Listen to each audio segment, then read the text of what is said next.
Chapter 18 Philip stood where Jeanne had left him, his arms half reaching out to the vacant door through which she had fled, his lips parted as if to call her name, and yet motionless, dumb.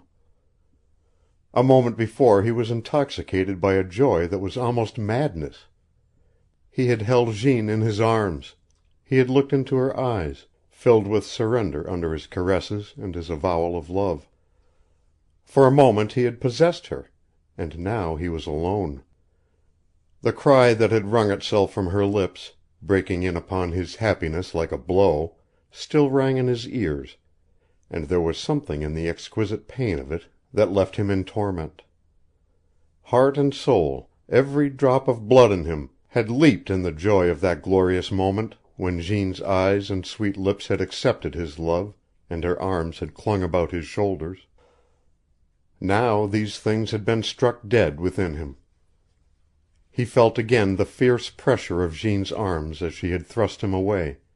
He saw the fright and torture that had leaped into her eyes as she sprang from him, as though his touch had suddenly become a sacrilege. He lowered his arms slowly, and went to the hall. It was empty. He heard no sound, and closed the door. It was so still that he could hear the excited throbbing of his own heart. He looked at the picture again, and a strange fancy impressed him with the idea that it was no longer smiling at him, but that its eyes were turned to the door through which Jeanne had disappeared. He moved his position, and the illusion was gone. It was Jeanne looking down upon him again, an older and happier Jeanne than the one whom he loved. For the first time he examined it closely. In one corner of the canvas he found the artist's name, Bourret, and after it the date, 1888. Could it be the picture of Jeanne's mother? He told himself that it was impossible, for Jeanne's mother had been found dead in the snow, 5 years later than the date of the canvas, and Pierre, the half-breed, had buried her somewhere out in the barren, so that she was a mystery to all but him. Even the master of Fort o' God, to whom he had brought the child, had never seen the woman upon whose cold breast Pierre had found the little Jeanne. With nervous hands he replaced the picture with its face to the wall, and began to pace up and down the room, wondering if D'Arcambal would send for him. He had hope of seeing Jeanne again that night. He felt sure that she had gone to her room, and that even D'Arcambal might not know that he was alone. In that event he had a long night ahead of him, filled with hours of sleeplessness and torment. He waited for 3/4 of an hour, and then the idea came to him that he might discover some plausible excuse for seeking out his host. He was about to act upon this mental suggestion when he heard a low rustling in the hall, followed by a distinct and yet timid knock. It was not a man's knock, and filled with the hope that Jeanne had returned, Philip hastened to the door and opened it. He heard soft footsteps retreating rapidly down the hall, but the lights were out, and he could see nothing. Something had fallen at his feet, and he bent down to pick it up. The object was a small square envelope, and re-entering his room he saw his own name written across it in Jeanne's delicate hand. His heart beat with hope as he opened the note. What he read brought a gray pallor into his face. Monsieur Philip, if you cannot forget what I have done, please at least try to forgive me. No woman in the world could value your love more than I, for circumstances have proven to me the strength and honor of the man who gives it. And yet it is as impossible for me to accept it as it would be for me to give up Fort o' God, my father, or my life, though I cannot tell you why. And this I know you will not ask. After what has happened tonight, it will be impossible for me to see you again, and I must ask you, as one who values your friendship among the highest things in my life, to leave Fort o' God. No one must know what has passed between us. You will go in the morning. And with you there will always be my prayers. Jeanne. The paper dropped from between Philip's fingers and fell to the floor. 3 or 4 times in his life Philip had received blows that had made him sick, physical blows. He felt now as though one of these blows had descended upon him, turning things black before his eyes. He staggered to the big chair and dropped into it, staring at the bit of white paper on the floor. If one had spoken to him, he would not have heard. Gregson, in these moments, might have laughed a little nervously, smoked innumerable cigarettes, and laid plans for a continuance of the battle tomorrow. But Philip was a fighter of men, and not of women. He had declared his love, he had laid open his soul to Jeanne, and to a heart like his own, simple in its language, boundless in its sincerity, this was all that could be done. Jeanne's refusal of his love was the end, for him. He accepted his fate without argument. In an instant he would have fought 10 men, 100, naked-handed, if such a fight would have given him a chance of winning Jeanne. He would have died, laughing, happy, if it had been in a struggle for her. But Jeanne herself had dealt him the blow. For a long time he sat motionless in the chair facing the picture on the wall. Then he rose to his feet, picked up the note, and went to one of the little square windows that looked out into the night. The moon had risen and the sky was full of stars. He knew that he was looking into the north, for the pale shimmer of the aurora was in his face. He saw the black edge of the spruce forest, the barren stretched out, pale and ghostly, into the night shadows. He made an effort to open the window, but it was wedged tightly in its heavy sill. He crossed the room, opened the door, and went silently down the hall to the door through which Pierre had led him a few hours before. It was not locked, and he passed out into the night.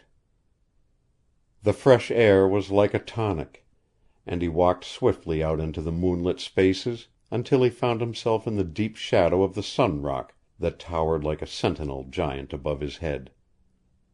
He made his way around its huge base, and then stopped, close to where they had landed in the canoe. There was another canoe drawn up beside Pierre's, and 2 figures stood out clear in the moonlight. One of these was a man, the other a woman, and as Philip stopped, wondering at the scene, the man advanced to the woman and caught her in his embrace. He heard a voice, low and expostulating, which sounded like Otille's, and in spite of his own misery Philip smiled at this other love which had found its way to Fort o' God. He turned back softly, leaving the lovers as he had found them. But he had scarce taken half a dozen steps when he heard other steps, and saw that the girl had left her companion and was hurrying toward him.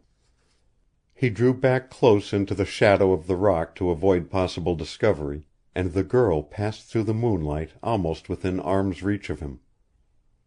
At that moment his heart ceased to beat. He choked back the groaning cry that rose to his lips. It was not Otille who passed him. It was Jeanne. In another moment she was gone. The man had shoved his canoe into the narrow stream, and was already lost in the gloom. Then, and not until then, did the cry of torture fall from Philip, and as if in echo to it he heard the sobbing break of another voice, and stepping out into the moonlight he stood face to face with Pierre Couchee. It was Pierre who spoke first. "I am sorry, monsieur," he whispered hoarsely. "I know that it has broken your heart. And mine, too, is crushed." Something in the half-breed's face, in the choking utterance of his voice, struck Philip as new and strange. He had seen the eyes of dying animals filled with the wild pain that glowed in Pierre's, and suddenly he reached out and gripped the other's hand, and they stood staring into each other's face. In that look, the cold grip of their hands, the strife in their eyes, the bare truth revealed itself. "And you, too. You love her, Pierre," said Philip. "Yes, I love her, monsieur," replied Pierre softly. "I love her, not as a brother, but as a man whose heart is broken." "Now I understand," said Philip. He dropped Pierre's hand, and his voice was cold and lifeless. "I received a note from her asking me to leave Fort o' God in the morning," he went on, looking from Pierre out beyond the rock into the white barren. "I will go tonight."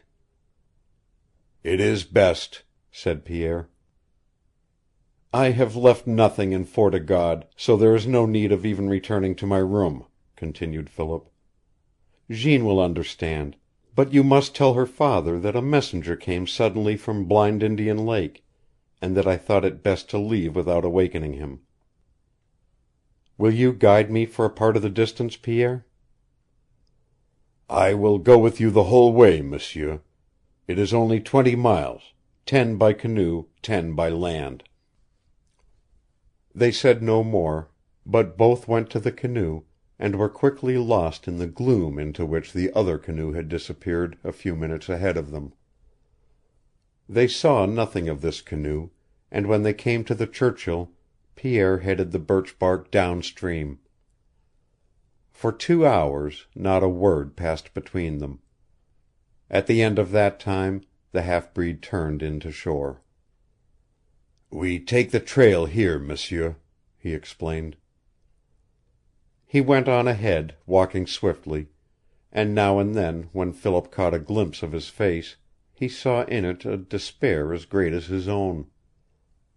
The trail led along the backbone of a huge ridge, and then twisted down into a broad plain; and across this they traveled, one after the other, two moving, silent shadows in a desolation that seemed without end. Beyond the plain there rose another ridge, and half an hour after they had struck the top of it Pierre halted, and pointed off into the ghostly world of light and shadow that lay at their feet. "Your camp is on the other side of this plain, monsieur," he said. "Do you recognize the country?" "I have hunted along this ridge," replied Philip. "It is only 3 miles from here, and I will strike a beaten trail half a mile out yonder. 1,000 thanks, Pierre." He held out his hand. "Good by, monsieur." "Good by, Pierre." Their voices trembled. Their hands gripped hard. A choking lump rose in Philip's throat, and Pierre turned away. He disappeared slowly in the gray gloom, and Philip went down the side of the mountain. From the plain below he looked back. For an instant he saw Pierre, drawn like a silhouette against the sky. "Good by, Pierre!" he shouted. "Good by, monsieur," came back faintly. Light and silence dropped about them. Chapter 18. Recording by Roger Moline.